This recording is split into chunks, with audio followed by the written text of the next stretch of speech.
Jemaat yang dikasihi Tuhan, berikut protokol yang harus diikuti demi kelancaran ibadah kita. Yuk ikutan nyanyi. Pakailah masker, jangan lupa. Cucilah tangan, jangan lupa.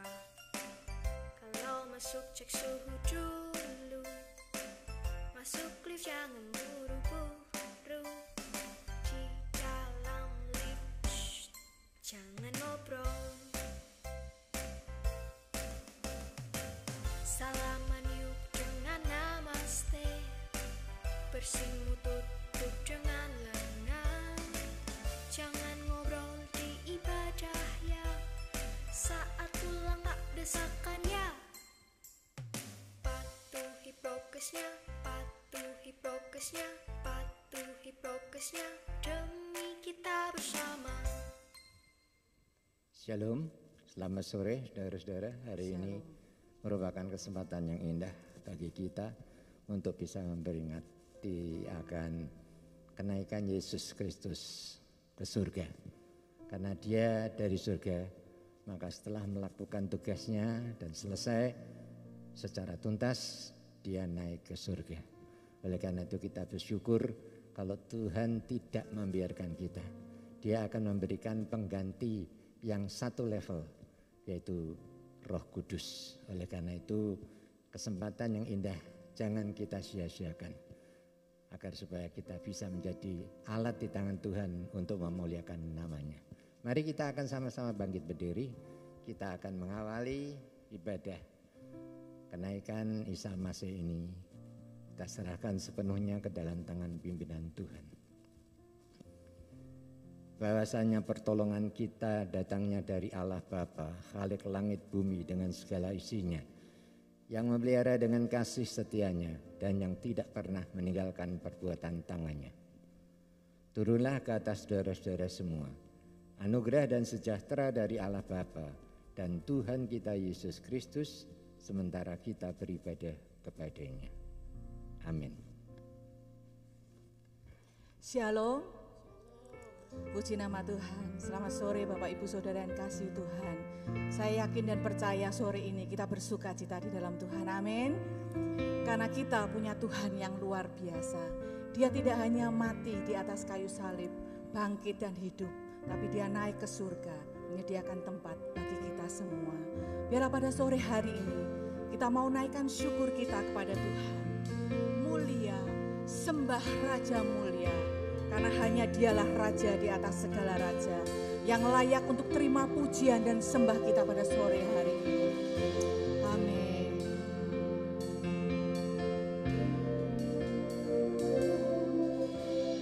Mulia, sembah Raja mulia. Bagi Yesus puji hormat dan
Oh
Terima kasih Tuhan.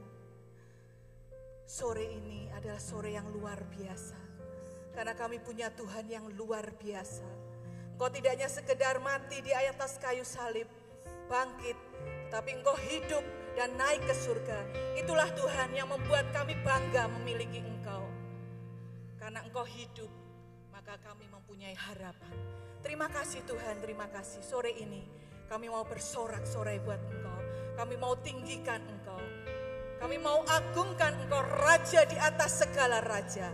Terima kasih Tuhan.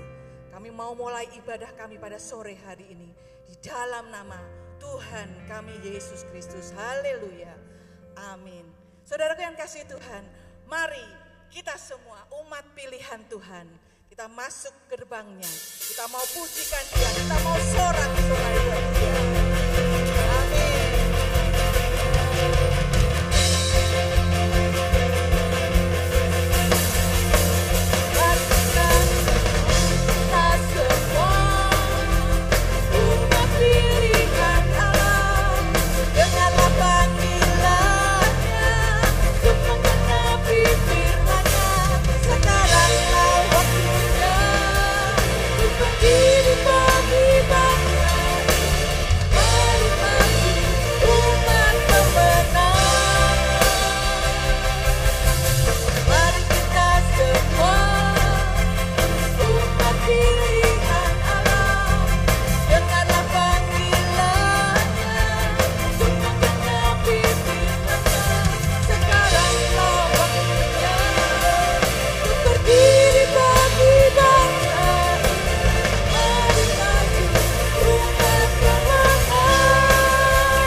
Yesus. Amin.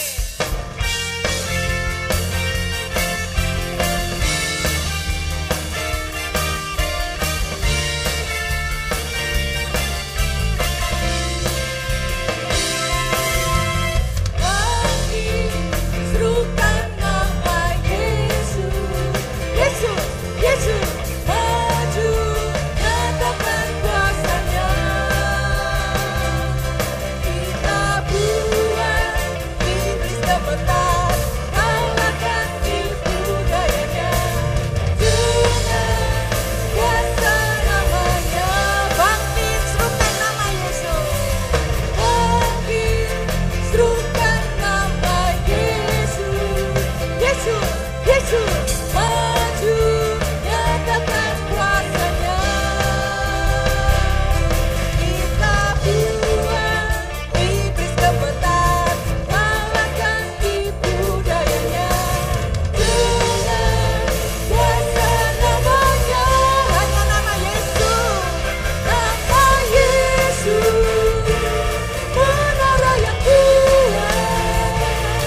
Nama Yesus, kota benteng yang teguh.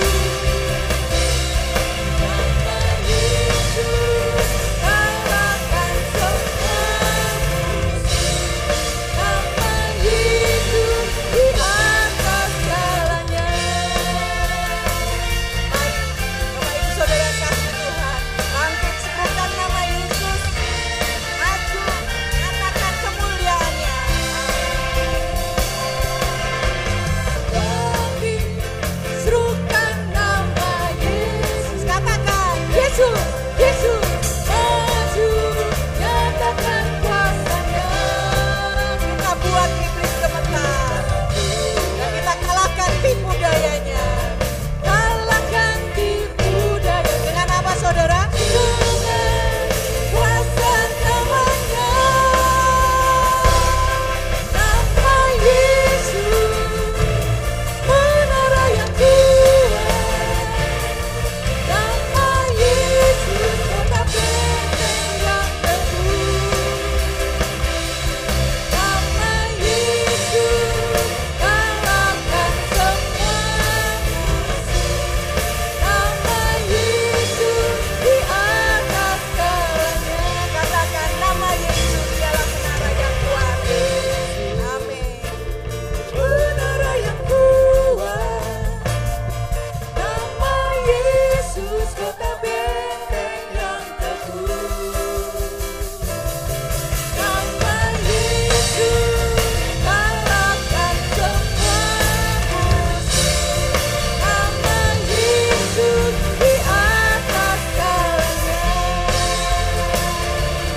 Nama Yesus, nama Yesus, nama Yesus, di atas segalanya. Haleluya. Nama Yesus di atas segala-galanya. Amin, saudaraku. Saudara yang kasih Tuhan, hanya Dialah kekuatan kita. Hanya Dialah satu-satunya yang menjadi andalan dalam hidup kita. Biarlah sore ini kita percaya hanya ada satu pribadi yang dapat kita andalkan. Dialah Yesus yang sore hari ini kita peringati naik ke surga. Amin.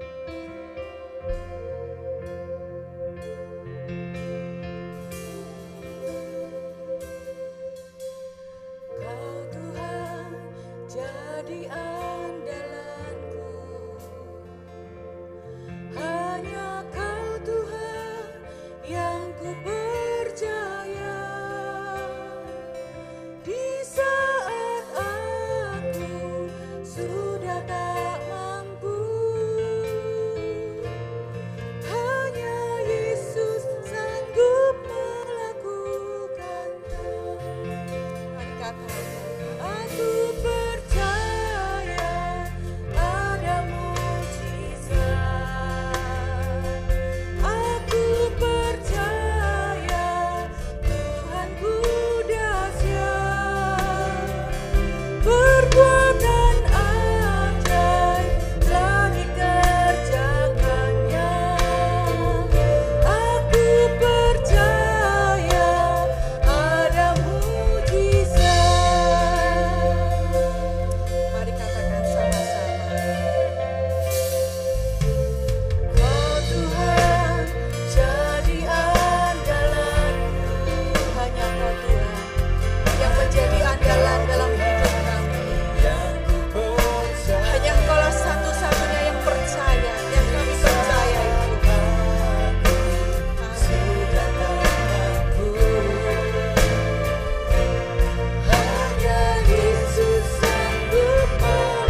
Kami sungguh percaya kepadamu Tuhan. Kuasa dan mujizat-Mu tidak pernah berubah dulu, sekarang, dan sampai selama-lamanya. Di hari istimewa pada sore hari ini ketika kami memperingati kenaikan-Mu kembali ke surga, Engkau telah menyelesaikan tugas misi yang dipercayakan Bapa. Apa yang Bapa kerjakan, pesankan misi, telah Engkau selesaikan dengan sebaik-baiknya. Kiranya itu juga menjiwai dalam kehidupan kami, bahwa kami dalam mengiring akan Tuhan sepenuh hati kami, di dalam kami mengikuti akan kehendak Tuhan, seluruh kehidupan kami lakukan yang terbaik untuk Tuhan. Biarlah setiap pujian dan pengagungan yang sudah kami persembahkan kepadamu pada sore hari ini, kiranya itu menjadi persembahan yang menyenangkan hati Tuhan. Saat tiba Bapa di surga, kami akan membuka hati kami untuk menerima sebahagian dari firman-Mu. Renungan kami di hari istimewa ini, kiranya Engkau mengurapi kami semua, bukan saja hamba-Mu yang menyampaikan kebenaran firman-Mu, tapi kami semua Tuhan, sehingga firman Tuhan pada sore hari ini tidak saja kami pahami dengan baik dan benar, tapi mendapat tempat yang istimewa di dalam kehidupan kami. Terima kasih Bapa di sorga, bersabdalah Engkau bagi kami siap menerima dan melakukannya. Di dalam nama Tuhan kami Yesus Kristus, kami berdoa dan mengucap syukur. Haleluya. Amin. Puji Tuhan, silakan duduk.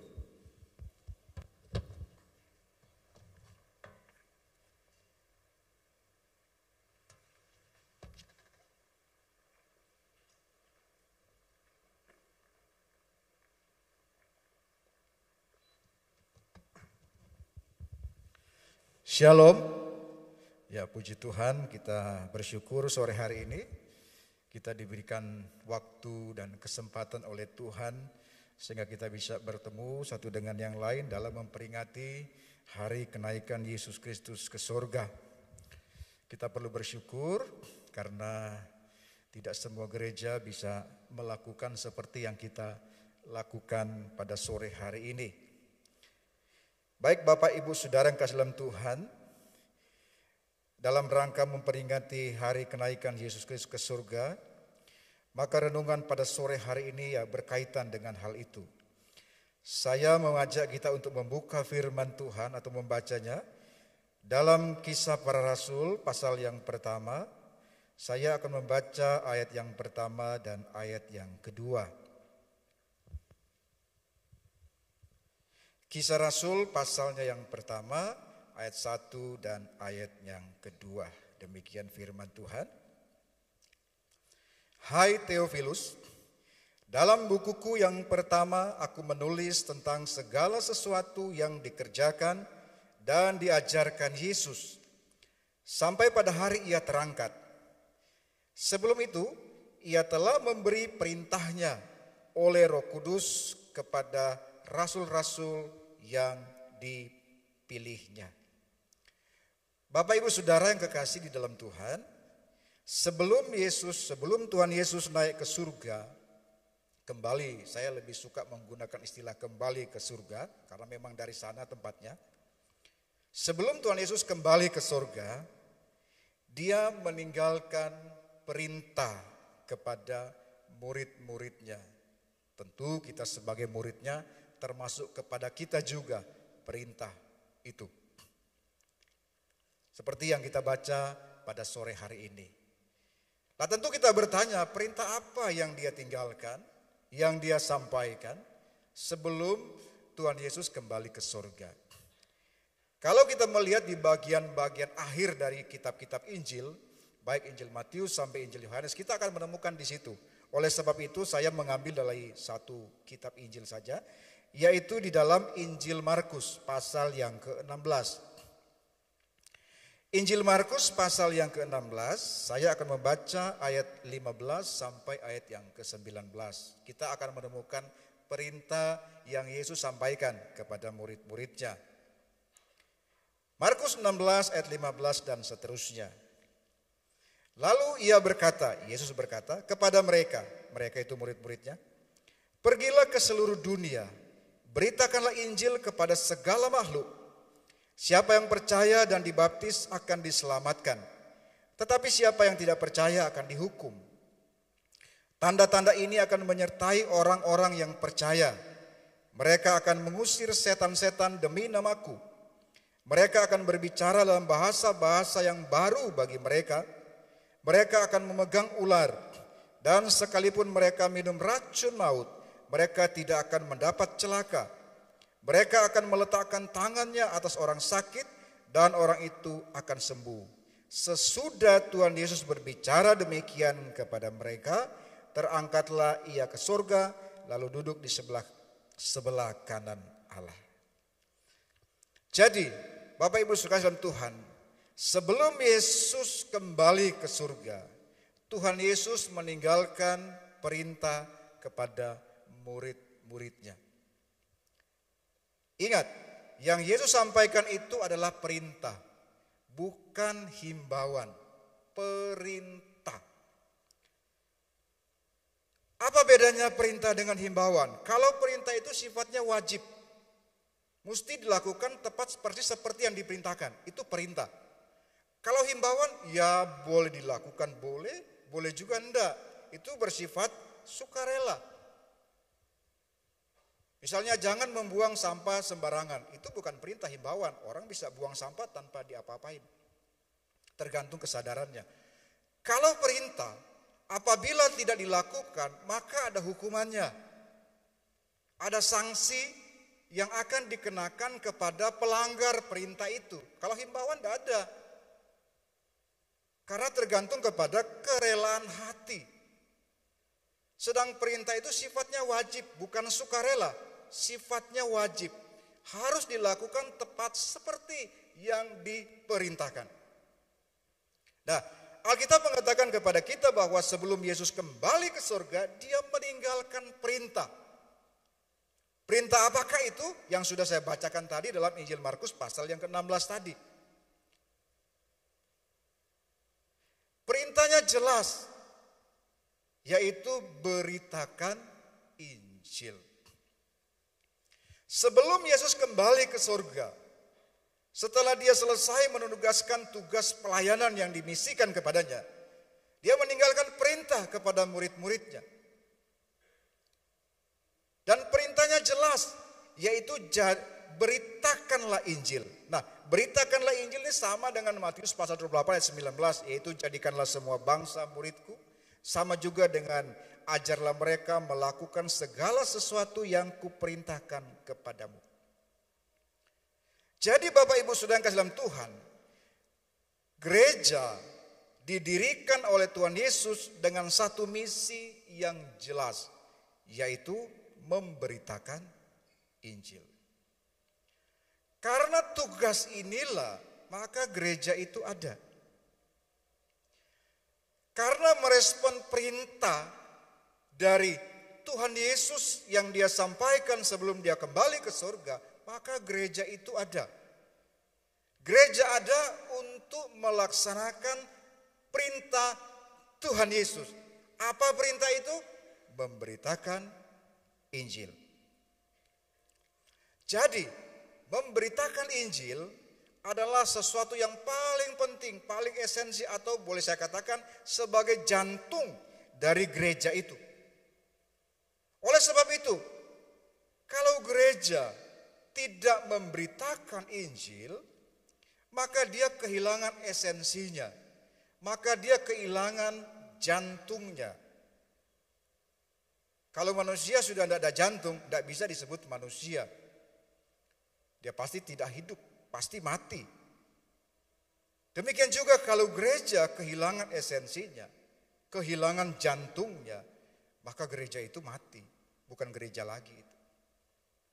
Tapi timbul pertanyaan, lah Pak, apa ada gereja yang tidak memberitakan Injil? Pasti ada yang bertanya begitu. Sebelum saya menjawab pertanyaan itu, kita jawab pertanyaan yang lain dulu, yaitu apakah Injil itu? Dalam berbagai ayat firman Tuhan dijelaskan secara panjang lebar di sana. Saya sarikan saja dalam satu kalimat bahwa Injil adalah kabar baik tentang keselamatan di dalam Tuhan Yesus Kristus. Injil adalah kabar baik tentang keselamatan di dalam Tuhan Yesus Kristus. Maka yang seharusnya menjadi pokok pemberitaan gereja adalah keselamatan di dalam Yesus Kristus. Seharusnya yang menjadi pokok pemberitaan gereja dalam berbagai bentuk apapun adalah memberitakan keselamatan di dalam Yesus Kristus. Bukan rahasia hidup diberkati, bukan rahasia hidup sukses, bukan rahasia hidup sehat dan lain-lain. Oh, apa itu tidak perlu, Pak? Ya perlu juga. Tapi kita harus ingat bahwa kalau saudara hanya butuh rahasia hidup sukses, bisnis berhasil, di gereja itu bukan satu-satunya tempat. Di luar sana mungkin lebih manjur. Kalau saudara hanya butuh bagaimana hidup sehat, di luar sana banyak. Tersedia. Tapi keselamatan di dalam Yesus tidak ada di luar sana, hanya di dalam gereja. Kalau kita butuh bagaimana membangun keluarga yang harmonis, di luar sana banyak petunjuknya. Kita tidak usah munafik lah, kita tidak usah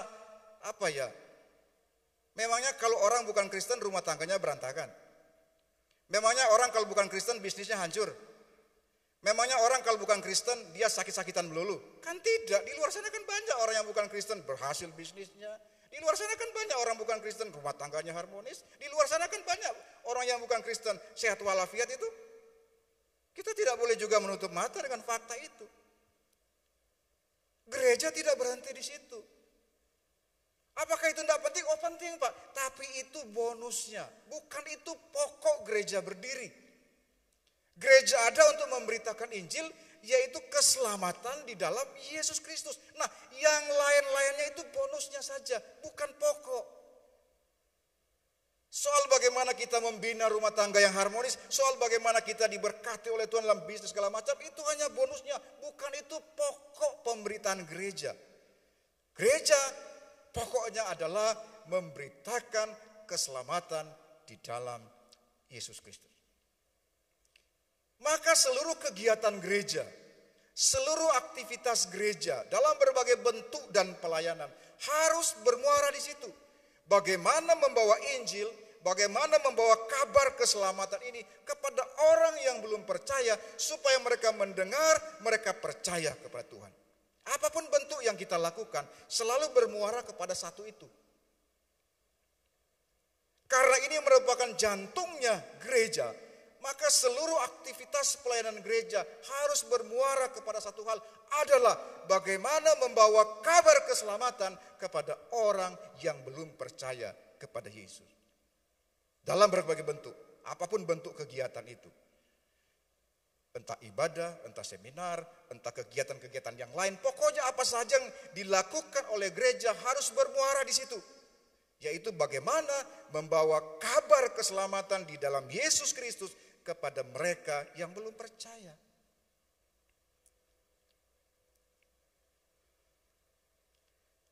Nah, Bapak Ibu Saudara kasih dalam Tuhan, untuk melaksanakan hal itu, Tuhan tahu bahwa murid-murid membutuhkan peralatan, butuh tools. Tuhan tidak hanya suruh beritakan Injil, dia tahu bahwa memberitakan itu butuh sarana, butuh sesuatu.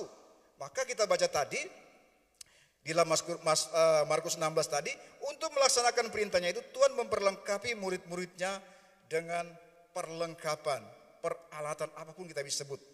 Yang disebut dengan tadi tanda-tanda atau kuasa.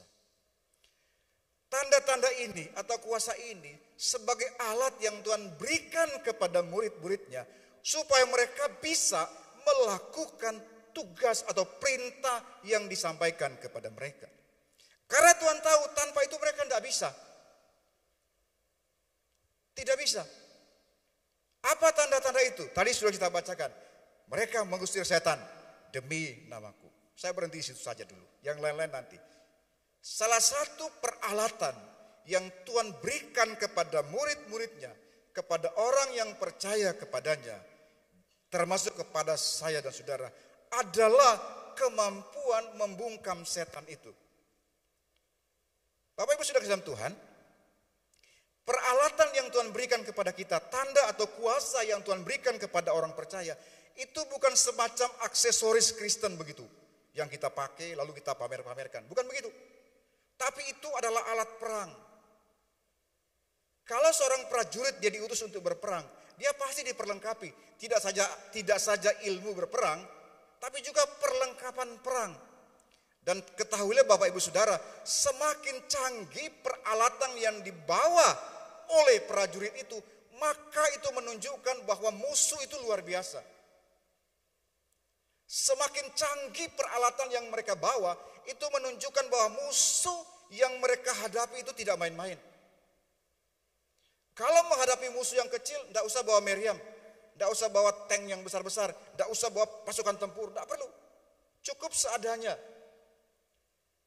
Dan semakin berbahayanya, semakin berat musuh yang nanti akan dihadapi, itu ditandai dengan begitu banyaknya, canggihnya perlengkapan tempur yang akan mereka bawa. Tuhan tahu bahwa lawan kita tidak main-main. Lawan kita iblis. Maka Tuhan sudah memperlengkapi saya dan saudara, murid-muridnya, dengan perlengkapan yang mumpuni, perlengkapan yang memadai untuk menyampaikan atau memberitakan Injil itu, untuk melayani. Sebab tantangannya itu tidak main-main. Sekali lagi saya katakan tadi bahwa kuasa yang Tuhan berikan kepada orang yang percaya kepadanya dalam melayani, itu bukan seperti aksesoris Kristen yang kita bisa pakai lalu kita pamer-pamerkan. Tidak begitu. Tapi itu adalah alat perang. Sekaligus menunjukkan kepada kita bahwa tantangan yang akan kita hadapi itu tidak main-main. Sejarah gereja sudah membuktikan hal itu. Jadi ketika Tuhan memberikan perintahnya kepada kita, dia tidak hanya ngomong saja, kamu kerjakan ini, tidak. Tapi dia tahu bahwa murid-muridnya atau orang yang percaya kepadanya akan menghadapi medan perjuangan yang sangat berat. Kenapa? Karena lawannya iblis, saudara.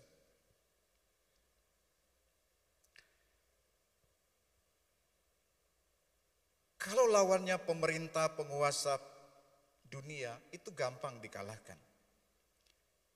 Tapi ini lawannya setan, iblis.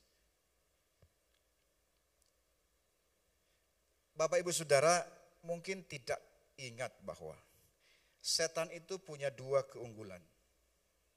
Saya tidak sedang promosi atau muji-muji setan, enggak. Tapi dia punya dua keunggulan. Yang pertama, keuletannya. Setan itu ulet sekali. Yang kedua, strateginya. Mari saya bacakan Alkitab. 1 Petrus 5 ayat 8 dan 9. 1 Petrus 5 ayat 8-9. Sadarlah dan berjaga-jagalah. Lawanmu si iblis berjalan keliling sama seperti singa yang mengaum-ngaum dan mencari orang yang dapat ditelannya. Lawanlah dia dengan iman yang teguh, sebab kamu tahu bahwa semua saudaramu di seluruh dunia menanggung penderitaan yang sama. Saya mau menyampaikan sebuah statement yang mungkin tidak biasa saudara dengar. Bahwa bukan Tuhan yang melawan iblis, tapi saya dan saudara. Tuhan memberikan peralatan kepada saya dan saudara. Tadi sudah saya katakan. Gunanya peralatan itu untuk melawan iblis. Tentu dengan kekuatan dan pertolongan Tuhan. Tuhan kan suruh kita lawan. Tadi bilangnya lawan iblis itu. Tuhan kan tidak bilang kamu tenang saja, nanti saya yang lawan iblis. Kan tidak. Kita yang disuruh untuk melawan iblis. Tapi kan Tuhan tahu bahwa kemampuan kita terbatas. Maka dia perlengkapi kita dengan alat yang mumpuni tadi. Yaitu kuasa yang diberikan kepada saya dan saudara. Tadi saya sudah bilang, iblis itu ulet sekali. Iblis itu tidak pernah lelah dan jemu merusak pelayanan di dalam gereja. Gereja itu adalah target utama operasi setan. Saya jamin Bapak Ibu Saudara, mungkin Bapak Ibu Saudara sekali, 2 kali, 3 kali setahun, mungkin sekali-sekali mungkin pernah merasa jemu, bosan ke gereja. Mungkin. Tapi ketahuilah, iblis itu tidak pernah bosan ke gereja. Iblis itu di gereja sudah ditengking-tengking. Kalau orang Pentakosta zaman dulu kalau menengking setan itu dahsyat benar tuh, dramatis sekali itu. Kami tengking, bukan hanya kami tengking di dalam nama Yesus, enggak. Kami banting, kami patah-patahkan, kami hancurkan. Bayangkan saudara, sudah dibanting, sudah dipatah-patahkan, hancur. Tapi besok datang lagi dia. Maka saya membayangkan iblis itu setiap hari pasti udah gak berbentuk dia. Tapi dia tidak pernah kapok dia. Hari ini kita usir, besok, atau tidak usah besok, sebentar lagi dia datang. Dia tidak pernah jemu, dia ulet sekali dalam usaha merusak pelayanan misalnya gereja. Itu kehebatan yang pertama. Yang kedua, saya akan bacakan satu lagi. Dalam 2 Korintus pasal yang ke-11, ayat 3, 4, 15, 13 sampai 15. 2 Korintus pasal yang ketiga. 11 maksud saya, ayat yang ketiga. Tetapi aku takut, ini kata Rasul Paulus kepada jemaat di Korintus. Kalau pikiran kamu, itu pikiran jemaat di Korintus, disesatkan dari kesetiaan kamu yang sejati kepada Kristus. Ingat, jemaat di Korintus menurut Rasul Paulus mereka adalah jemaat yang setia, benar-benar setia.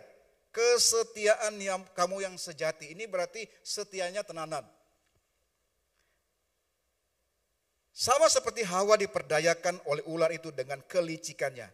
Ayat 4, sebab kamu sabar saja jika ada seorang datang memberitakan Yesus yang lain. 1, ada orang datang kepada jemaat di Korintus memberitakan Yesus yang lain daripada yang telah kami beritakan, atau memberikan kepada kamu roh yang lain. 2, memberikan kepada kamu roh yang lain daripada yang telah kamu terima, atau yang ketiga, Injil yang lain daripada yang telah kamu terima. Ayat 13.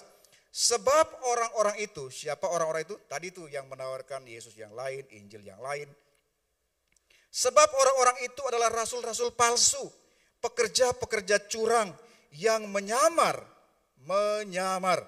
sebagai rasul-rasul Kristus. Strategi iblis dalam merusak gereja, supaya gereja tidak melakukan perintah daripada Tuhan Yesus, dia menyamar. Menyamarnya tidak tanggung-tanggung, Bapak Ibu Saudara. Dia menyamar sebagai apa?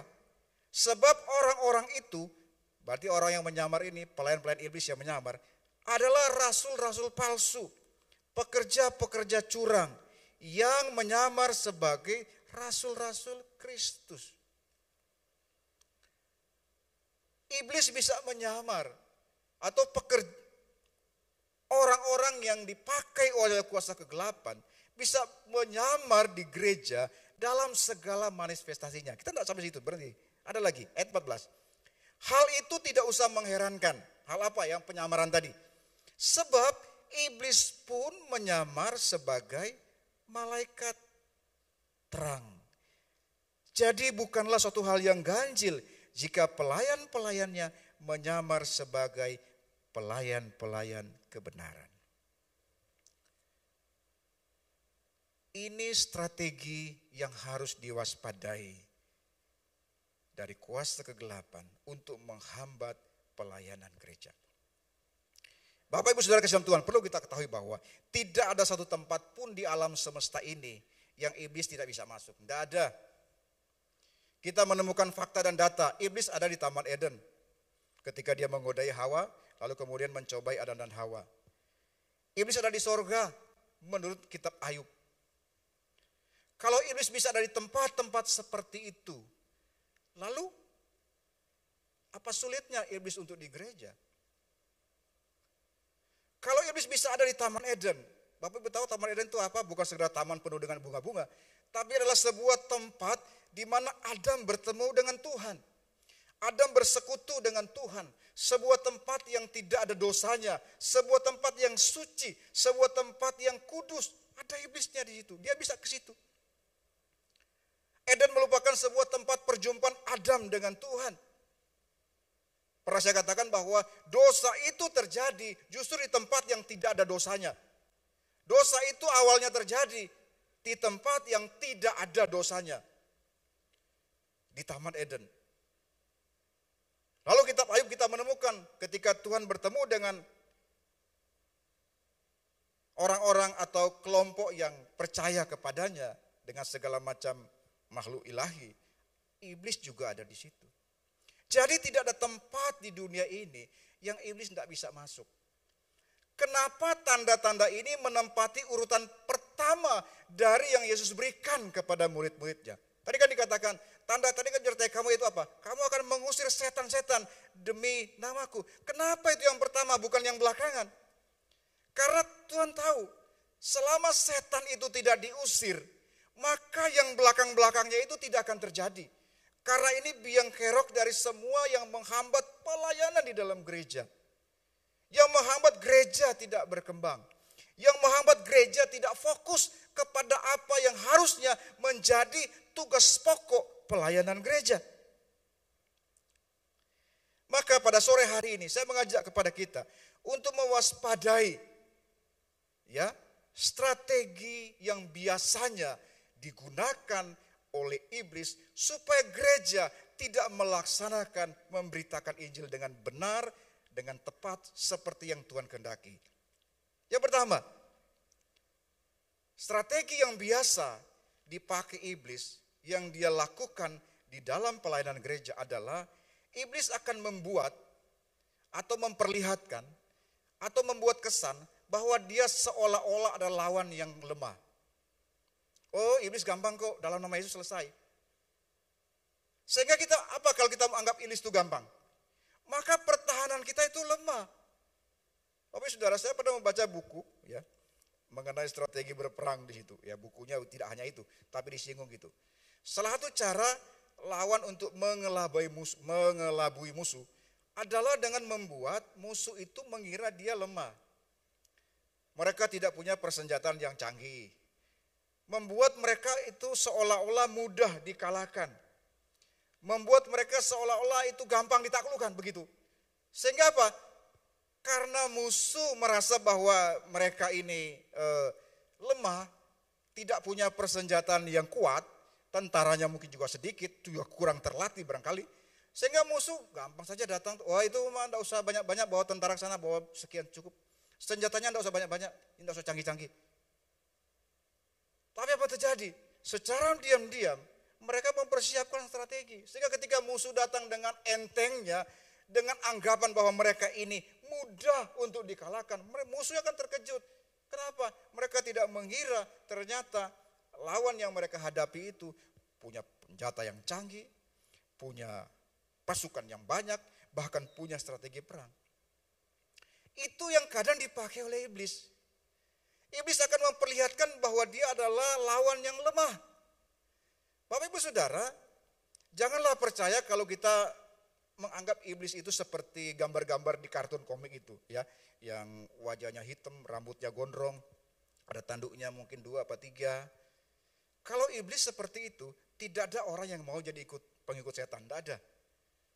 Kalau iblis sebegitu menyeramkan seperti itu, tidak ada yang mau ikut dia. Kalau iblis semenakutkan seperti itu, tidak ada yang tergoda atau terpengaruh dengan dia. Tapi yang kita waspadai, yang kata Rasul Paulus tadi itu, iblis yang menyamar sebagai pelayan-pelayan kebenaran. Bahkan iblis yang menyamar sebagai malaikat terang, susah untuk dikenali. Susah untuk dikenali. Kalau iblis dia langsung tampang keluar, muncul dengan tampang iblisnya, orang gampang mengerti, oh ini pekerjaan setan, ini pekerjaan iblis, ini tolak dalam nama Yesus. Gampang dikenali. Tapi kalau dia bungkus sedemikian rupa, seolah-olah benar, seolah-olah baik, ini cara kerja penyamaran kan begitu. Namanya orang menyamar, dia kan pasti akan tampang seperti sama, menggunakan aksesoris yang sama.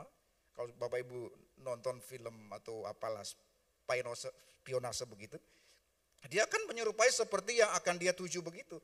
Sehingga mereka tidak mengetahui bahwa di antara mereka ada lawan yang berbahagia. Mereka pikir itu teman mereka pikir itu adalah bagian dari mereka. Ternyata bukan. Ini yang harus kita waspadai. Bagaimana iblis, karena kita ini masih di dalam surat Korintus. Gereja baru seumur jagung. Pada masa itu sudah ada orang memberitakan Yesus yang lain, kata Rasul Paulus. Sudah ada orang yang menawarkan roh yang lain. Sudah ada orang yang memberitakan Injil yang lain. Itu gereja baru seumur jagung.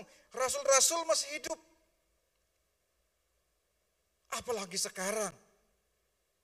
Yang harus kita waspadai pertama adalah bagaimana iblis akan mempengaruhi kita. Membuat dia sebagai seolah-olah lawan yang ringan. Iblis itu bukan lawan ringan, saudara. Lawan berat itu. Yesus saja mau mati untuk mengalahkan dia kok. Adam saja dan Hawa yang tidak berdosa bisa digoda itu. Apalagi saya dan saudara. Lalu yang kedua, strategi yang biasa dipakai oleh kuasa kegelapan adalah menyimpangkan fokus utama pelayanan gereja. Tadi sudah katakan bahwa fokus utama gereja adalah bagaimana memberitakan Injil dengan segala cara dan metode adalah keselamatan di dalam Yesus Kristus. Kepada orang yang belum percaya. Itu tugas pokok dari gereja. Yang menjadi fokus utama pelayanan gereja. Bagaimana caranya dengan segala metode, dengan segala cara, apapun kegiatannya, bermuara kepada bagaimana membawa Injil atau keselamatan di dalam Yesus Kristus kepada mereka yang belum percaya. Dan ini akan disimpangkan oleh kuasa kegelapan. Dia akan membuat gereja tidak fokus pada itu. Coba kita sekedar review bagaimana ketika dia menggoda Hawa. Kan perintah Tuhan kan jelas, jangan makan buah, makan mati, kan begitu. Iblis bilang kan enggak begitu. Oh, kamu enggak mati. Justru kalau kamu makan, kamu seperti Tuhan, seperti Allah. Fokusnya Hawa kan gini, pokoknya buah itu jangan dimakan. Bahkan dia bilang jangan dipegang saja, dipegang pun bahaya. Fokusnya lah kalau gini, Hawa kalau lihat buah itu, yang dia tahu bahwa kalau saya makan, apalagi saya pegang saja, saya mati. Jadi setiap kali Hawa itu lihat buah yang dilarang itu, pikirannya mati. Jangan dimakan, jangan dipegang, nanti saya mati. Kan gitu. Setiap kali dilihat buah, saya pasti mati kalau saya ngapa-ngapain buah itu yang dilarang itu. Tapi kan ini datang dengan fokus, dengan paradigma yang lain. Enggak, kamu enggak akan mati. Justru ketika kamu makan buahnya itu, kamu akan seperti Allah. Ingat, lihat tuh. Bagaimana dia menyimpangkan fokus daripada Hawa. Paradigma yang terbentuk dalam pikiran Hawa adalah kalau makan mati. Tapi Iblis bilang enggak akan mati. Maka ini yang biasanya dia lakukan di dalam pelayanan gereja. Menyimpangkan atau mengubah fokus gereja dari yang berfokus bagaimana membawa Injil, keselamatan di dalam Yesus kepada orang yang belum percaya dengan hal-hal yang lain. Apakah hal-hal yang lain itu tidak penting, Pak? Oh, penting sekali. Tapi sepenting-pentingnya hal-hal yang lain itu tidak lebih penting daripada pokok. Saya kasih contoh. Bapak Ibu boleh makan multivitamin untuk kesehatan. Itu kan multivitamin, tambahan saja. Tapi sepenting-pentingnya multivitamin, itu tidak bisa menggantikan makanan pokok. Bapak Ibu tidak bisa hanya minum vitamin, tidak makan makanan pokok, lalu sehat. Tidak mungkin. Sepenting-pentingnya yang advance itu, yang tambahan itu, tidak bisa menggantikan yang pokok. Maka hal-hal lain yang kita kerjakan dalam gereja, yang penting-penting itu, yang baik-baik itu, tetap tidak bisa menggantikan tugas pokok gereja, memberitakan Injil keselamatan kepada mereka yang belum percaya kepada Yesus. Oleh sebab itu Bapak Ibu kasih Tuhan, dalam memperingati hari kenaikan Yesus Kristus, mari kita mengingat akan beberapa hal ini. Yang pertama, perintahnya untuk memberitakan Injil. Yang kedua, peringatannya sekaligus tantangannya. Bahwa pemberitaan Injil tidak pernah mudah, tidak pernah gampang. Dari dulu sampai sekarang memberitakan Injil tidak pernah mudah, tidak pernah gampang. Segala zaman sudah membuktikan, setiap zaman punya kesulitan-kesulitan tersendiri. Tapi setiap zaman juga punya kemudahan-kemudahan tersendiri. Tapi kita jangan takut, karena Dia berjanji, sesulit apapun tantangan dalam pelayanan gereja, Tuhan ada di sana untuk menolong.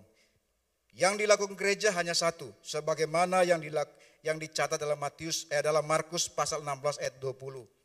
Saya akan bacakan untuk kita semua sebagai penutup. Markus 16 ayat 20. Mereka pun pergilah, mereka siapa? Murid-murid. Pergilah memberitakan Injil ke segala penjuru. Dan Tuhan turut bekerja dan meneguhkan firman itu dengan tanda-tanda yang menyertainya.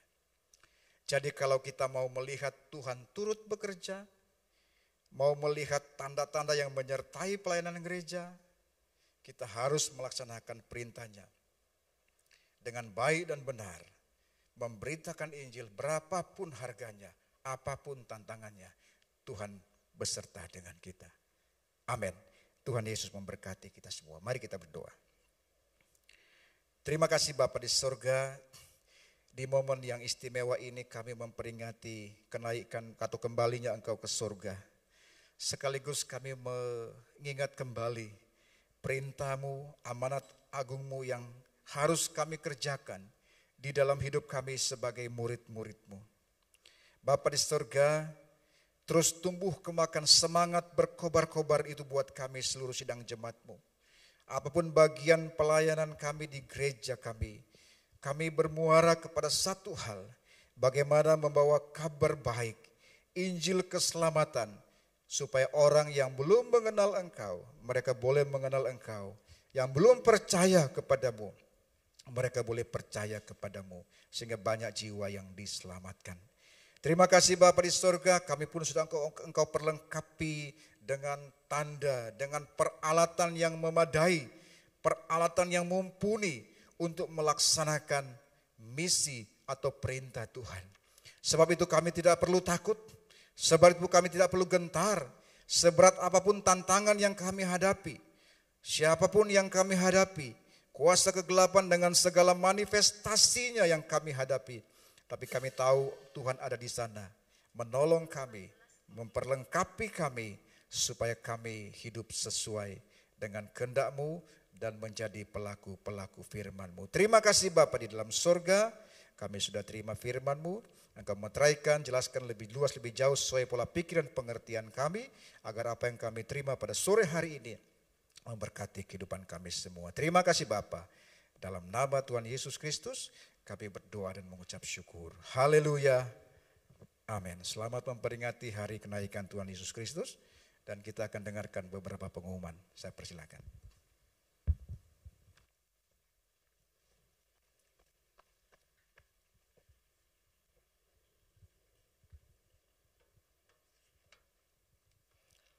Mohon kesabaran untuk beberapa hal yang ingin ditekankan dalam pengumuman ini. Yang pertama, besok sore masih ada ibadah wanita jam 4:30. Kemudian hari Sabtu juga masih ada ibadah youth jam 5 sore. Kemudian Minggu juga masih ada ibadah seperti biasa pagi jam 7 dan jam 10 pagi. Kemudian mulai hari Senin sampai hari Jumat, tanggal 17 sampai tanggal 21, akan diadakan rally doa Pentakosta yang dimulai pada jam 6 sore atau jam 18 di ruang ibadah lantai 2 di tempat ini. Dan dimungkinkan nanti kita akan menggunakan lesehan untuk kita bisa nikmati suasana ini. Tetapi jika memungkinkan kapasitas lebih besar, kita akan gunakan kursi. Mulai hari Senin tanggal 17 Mei jam 18 atau jam 6 sore. Di tempat ini ada rally doa Pentakosta. Kemudian untuk koordinasi dan latihan para petugas, WL bersama dengan tim akan dilakukan seusai atau selesai ibadah rally doa yang berlangsung. Untuk petugas atau tim pelayanan hari Senin akan melakukan koordinasi dan latihan hari Minggu malam jam 6. Kemudian untuk petugas hari Selasa akan mengambil waktu Senin malam untuk koordinasi dan latihan dan seterusnya. Khusus untuk hari Jumat tanggal 21, kita akan pindah ke lantai 1 untuk rally doanya, karena biasanya lantai 2 atau ruang ibadah ini akan digunakan untuk latihan persiapan ibadah raya Minggu.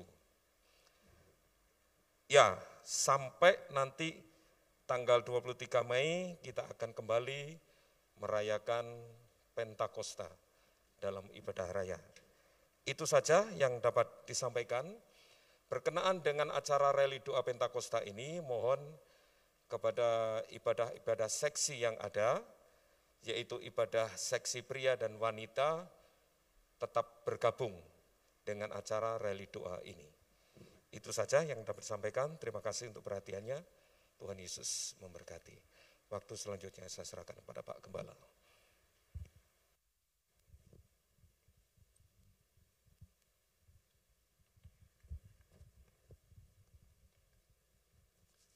Mari kita akan sama-sama bangkit berdiri, kita akan mengakhiri ibadah saat ini. Kita serahkan perjalanan pulang ke dalam tangan pimpinan Tuhan.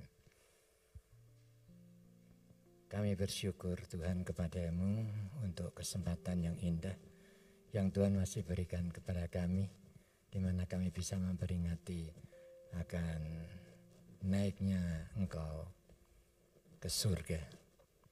Karena kami menyadari bahwa Engkau datang dari surga, maka setelah Engkau melaksanakan tugasmu dengan baik, maka Tuhan akan kembali ke surga.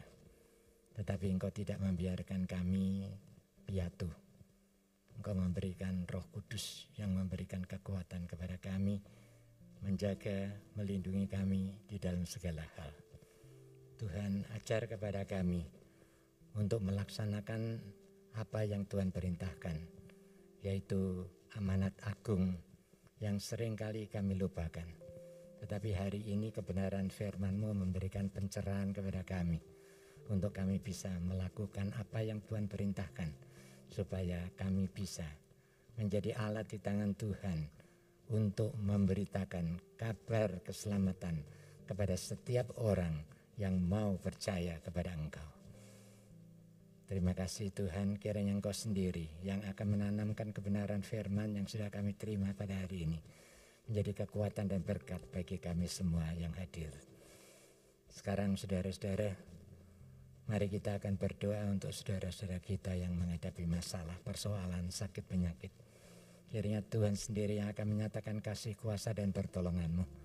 Sebab kami tahu di dalam nama Yesus ada kuasa, ada pertolongan dan kesembuhan. Dan kami masih tetap yakin bahwa Yesus yang kami sembah adalah Tuhan yang tidak pernah berubah dari dulu ke sekarang, bahkan untuk selama-lamanya. Itulah yang akan memberikan kekuatan dan perlindungan kepada kami. Tuhan, kami juga menyerahkan akan diri kami masing-masing pada saat ini ke dalam tangan Engkau.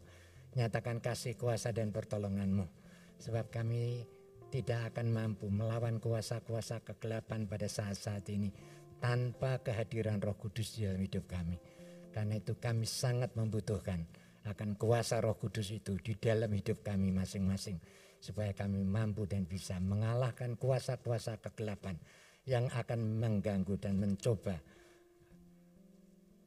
menghambat akan iman kami. Kami tidak ingin Tuhan itu terjadi dalam hidup anak-anak-Mu.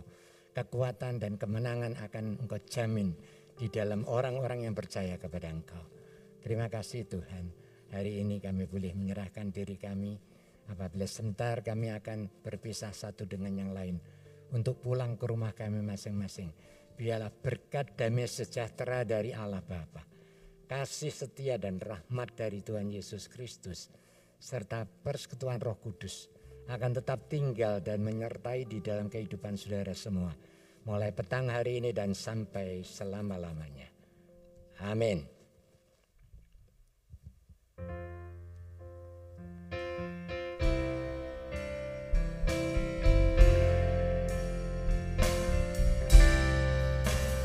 Bapa, terima